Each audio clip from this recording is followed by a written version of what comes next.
एकीकडे तर आम्हाला किचन वाट्याची फरशी शोधू शोधू डोकं दुखायला लागलं होतं आणि दुसरीकडे तर छोटूबाईने पिसळून किचनच फोडायला सुरू केलं होतं.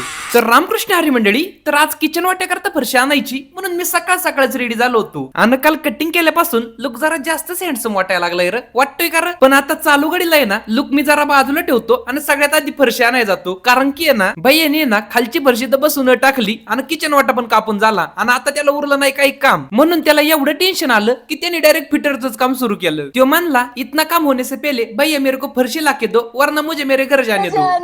म्हणून मैंने मेरा सभी काम बाजू को रखा और सबसे पहले फरशी लाने के लिए भाग्या. पर मैं अकेला नव्हतो गेलो, अख्ख्या घर को साथ में लेके गया था. मग तीच जाऊन फरशी तर चॉईस करायला सुरुवात केली, पण घरातल्या दोन स्त्री शक्तींना सोबत घेऊन गेलतो म्हणल्यावर शॉपिंगला तर वेळ लागणारच होता. आणि त्याच्यात आमच्या पप्पांची चॉईस तर 7व्या आकाशात होती. त्यांना वाटत होतं किचन वाट्याकरता अशी स्टाईल घ्यावा. आय नो हे फ्रेश फ्रुट्स आणि जगच्या सेटच्या स्टाईलनी एक कळलंय गाजवलाय. आमच्या पण जुन्या घरी किचन वाट्याला अशाच फरशा बसवलेले. तुमचे तर पण अशाचे घर असते तर कमेंट बॉक्स मध्ये नक्की सांगा. पण म्हणलं आता जरा अपडेट व्हावा आणि ह्यावेळेस काहीतरी युनिक आणि दिकने डिझाईन करावा. जसं की मला ही फरशी आवडली, लई ट्रेंडिंगला आहे, काहीतरी डोलीपुरी का डोलपुरी म्हणतात आणि तिला पूर्ण सेट केल्यावरती थोडीफार अशी डिझाईन दिसन. मग कोणती चांगली वाटेल ए का बी ते कमेंट बॉक्स मध्ये नक्की सांगा. आणि इथून पुढचा ब्लॉग पाहण्यासाठी फॉलो पण करा की राव. आणि ब्लॉग बघणाऱ्या सगळ्या महिलांना हॅप्पी वुमन्स डे. सॉरी एक दिवस उशीर झाला आणि आता विश पण केलं म्हणल्यावर फॉलो करा की राव. रामकृष्ण हरी.